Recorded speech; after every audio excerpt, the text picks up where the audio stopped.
Hi, everyone. Welcome to another live stream. Well, actually, technically, it's not a live stream. It's a pre-recorded live stream. I am live on the same day, but I'm just a few hours early because unfortunately at 2 o'clock today, I have a conflict. So it was either I didn't go live or I went live with a pre-recorded video. So that's what today's segment is going to be about. So I apologize for not being live, but I hope that you still will post any questions that you may have in the comments, and I hope that you'll enjoy today's content anyway. As you know, in August, we are back to basics.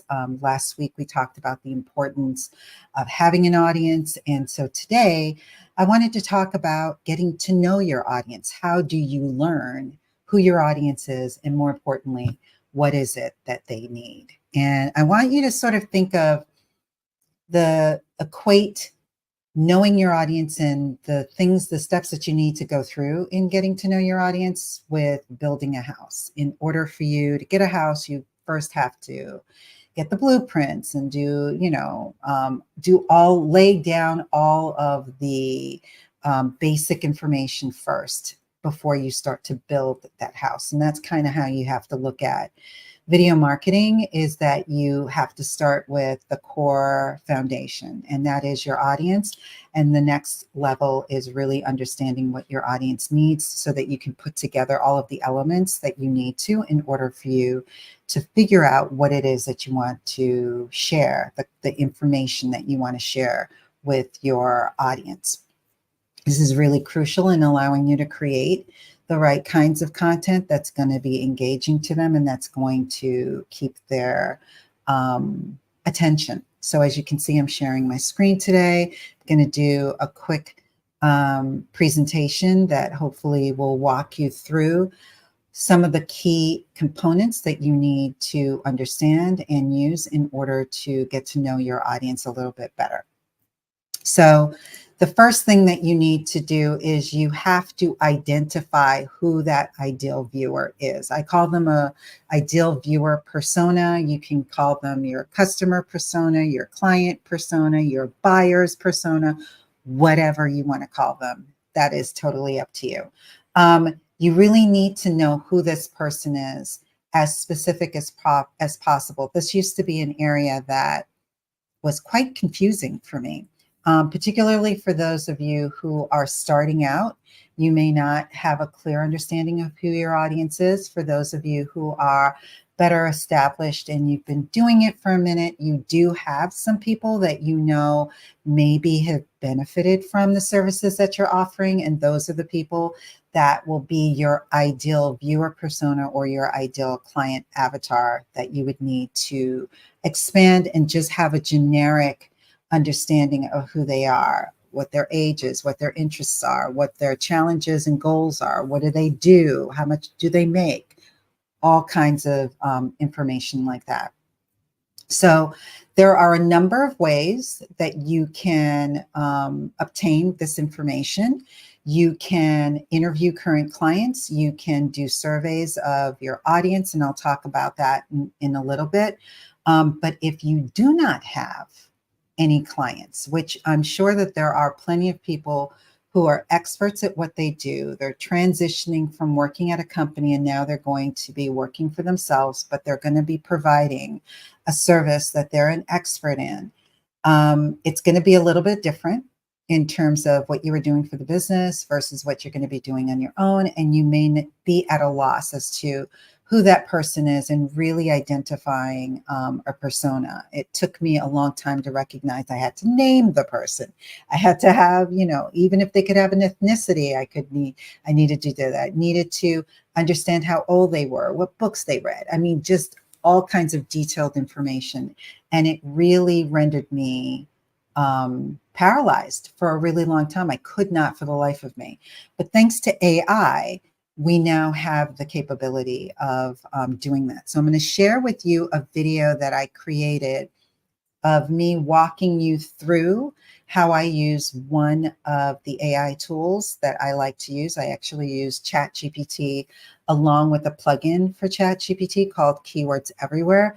And I'm going to share this short video. It's less than 10 minutes long, but it's going to walk you through and show you an example of how you can create a persona if you are absolutely stuck and you don't know where to go and how to get started. So let me play this for you.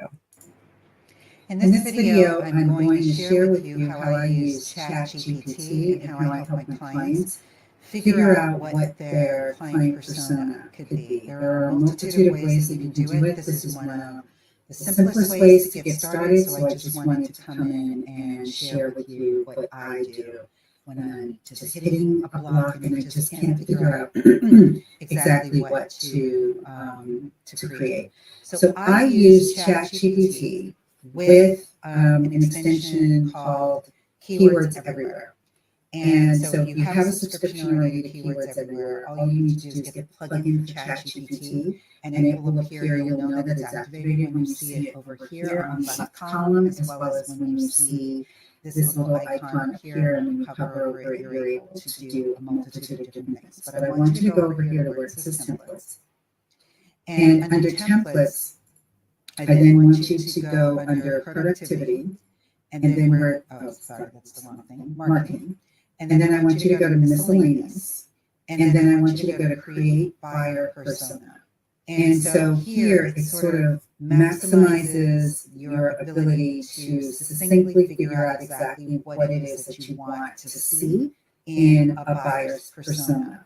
Now, I am going to make a number of caveats. There are some tweaking that you may need to do in order to really get this to look the way that you want it to look, but it gives you an overall really great opportunity to figure out what your personas are. So you can see up here the category is marketing, the subcategory was miscellaneous, and the template that we're using is create buyer persona. Obviously, you can select whatever your language is. And then you have a number of voice tones that you can choose from. I usually go with casual or friendly, but you can choose any one of these. And then the writing styles, again, you can leave it at default, but you can speak or choose one that's a little bit more closer to what your style is. I like to be as descriptive as possible, but maybe you're creative or maybe you want it to be more conversational. You can certainly change it to that. The next thing here is that you need to input what it is that you sell. This is where in some instances with the output you may need to tweak things a little bit because it may not come out exactly the way that you want. But in this particular example, I am going to use, I think I've done my remote services, so I am going to say that I am selling group coaching for business, to business coaches interested in marketing interested in video marketing and using video marketing. So I'm being very, very specific. And then where do I sell? This is just basically in terms of, are you only in the US? Are you only in a particular state? So this could apply if you are a brick and mortar company, or if you are remote like myself. I pretty much am worldwide, so I can put down worldwide. It doesn't really matter, but I could put down easily United States if that's what I chose. This is the prompt. All of this information that is in here is in the prompt. You can read through this if you want to. I highly recommend that you do that so that you can see what it says. If you want as well, you could copy this and use it, say, for example, in Gemini or in Copilot or any other chat type of platform and see what the results can be. It's always good to compare. And then you click on Execute Template. In some instances, it'll rapidly do this. In other instances, it may take a minute. So it just depends on what kind of information that you're giving it. And so you can see it says user persona creation for group coaching to business coaches interested in using video marketing in worldwide. And then now it's giving me my persona. It's saying that it's a female by the name of Sarah Thompson, what their age is, their occupation as a business coach, their annual income, their marital status, their family situation, and where are they globally, or where are they located. So this could be anywhere in the US, Europe, or Australia. Then the user description, this person's experienced in business coaching. They aim to elevate their services with video marketing. She seeks guidance on how to integrate video into her coaching to reach a wider audience. She values quality education and is willing to invest in group coaching that offers practical strategies, tools, and support. Then some psychographics. These are typical data points and what the answers for this hypothetical person would be.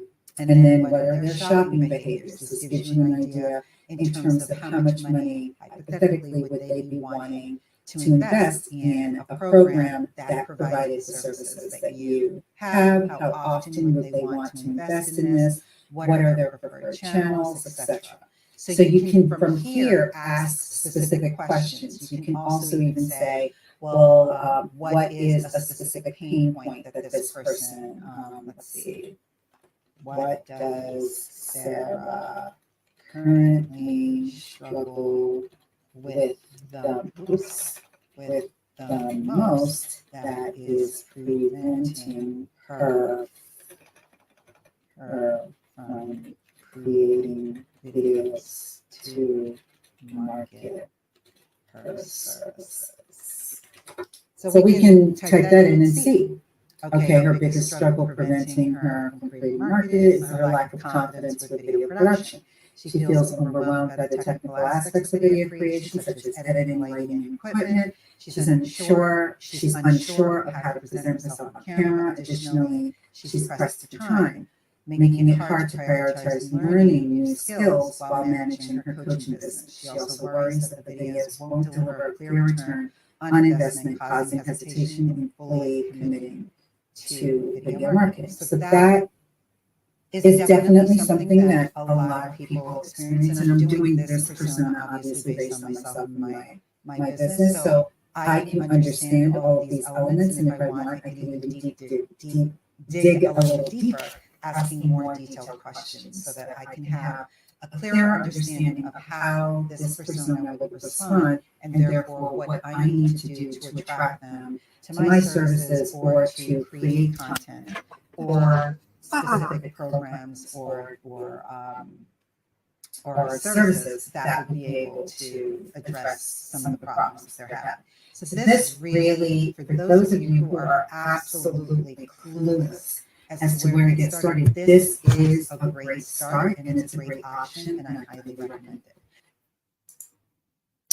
So that gives you an idea of how you can use ChatGPT, which I totally highly recommend. And then from there, what you can do is you either can use that or you can use a multitude of other tools that are available. So let's get back to, sorry about that. Let us, wrong one. There we go. Or we can do it this way. So besides using ChatGPT and keywords everywhere, you can certainly do surveys and things of that nature where you can interview either current clients or you can interview people that you believe could be a prospect. And those are people that you can meet in various networking groups. You can meet them at various places like webinars and things of that nature, or they could be referred to you. There's a number of different places where you can meet those types of people, where you can either interview them or you can do surveys where you can have them fill out information and then be able to submit that to you, and you can make an assessment based on that. So I highly recommend that you create a detailed client or viewer persona so that you can hone in on who it is that you need to talk to in your videos and what do you need to share with them. What are some of the typical pain points? The example that I showed you in that video was pretty on point. A lot of the pain points that our clients have are pretty universal. So it's not like you're going to need to look for something that really is an outlier and only exists for a few people. It's pretty generic.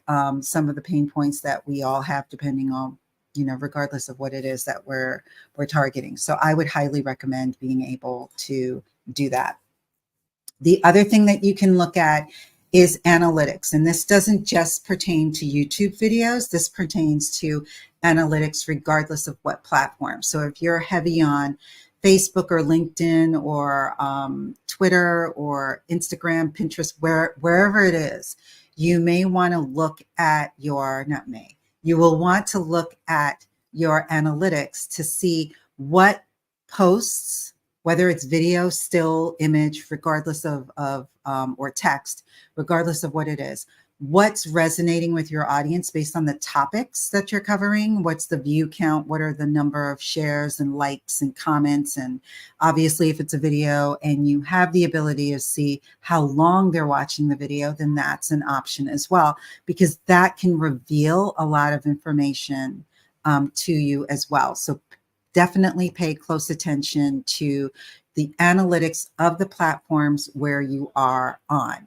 including email marketing. So if you have, regardless of what platform it is, ConvertKit, Aweber, GetResponse, whoever, look and see what the open rates are, what's the click-through based on the topics that you're talking about in your videos, and I know in your emails.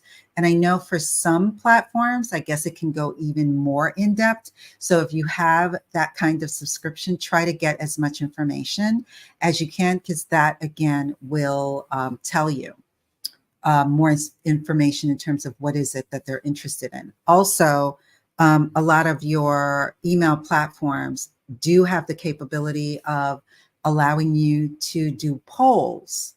So you may want to do that so that you can get some insight. If you don't have that capability, it is still probable for you to send an email to your list asking them a generic question that will produce a detailed response, but ask only one question. And that way you can get some more specific response and hopefully be able to get information from there.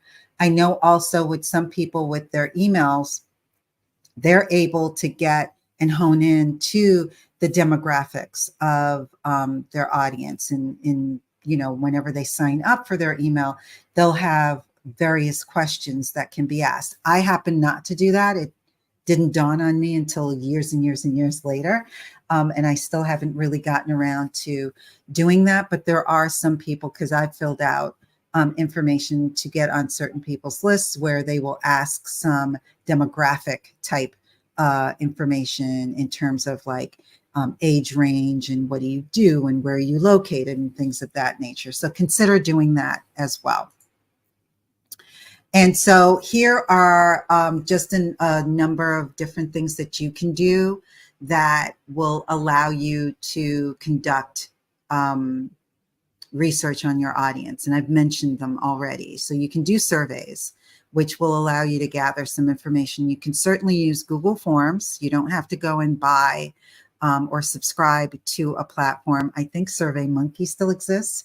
And they have some free options there. Obviously, the more detailed information you want to get, the more you're going to have to then subscribe for their more advanced platforms. Typeform is another one.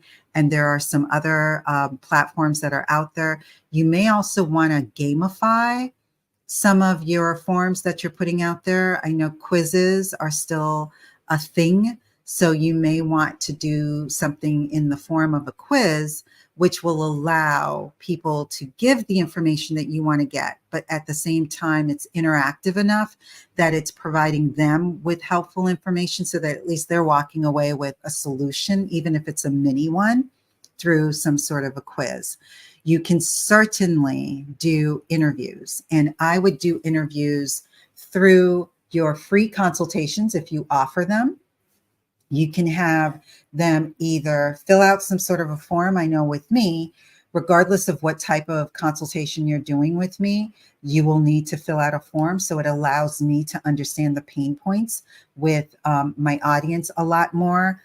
whether you're actually interested in the service that I have, or even in some instances, if you're just networking with me, there might be one or two questions that I'll ask before we meet, but I'll certainly use the meeting itself as an opportunity to interview and get an understanding of what your pain points are. What are you looking for? What do you struggle with? What's a problem that you are currently having with what I'm an expert at? You can certainly also ask questions if you do webinars. I sprinkle questions, like maybe 4 to 5 questions throughout like an hour and a half long webinar, especially if I have Q&A at the end. And then at the end, if I'm on a webinar that allowed for people to submit their questions in writing, I always get the download of those questions. So again, I have an understanding of what the pain points are that my audience is having an issue with. And then any kind of meeting, whether it's in person or otherwise, any opportunity where you have to talk to somebody, you can certainly learn more about what their pain points are.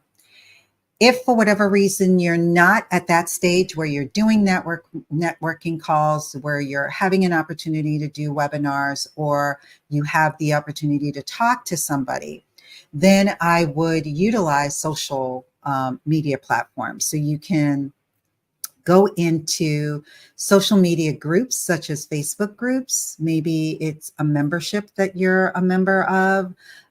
Maybe it is some sort of a network gathering where maybe you can't ask specific directed questions that will benefit you, but maybe you can get an understanding just from reviewing some of the responses. So an idea could be that for me, for example, I'm in the video marketing, video editing, video production, YouTube marketing sphere.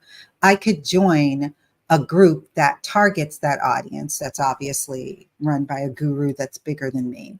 And instead of me going in and asking directed questions, which will probably not be looked upon favorably by the owner of that group, I can just gauge by looking and seeing what questions are people asking? What are the pain points that they're struggling with, that they're looking for responses to?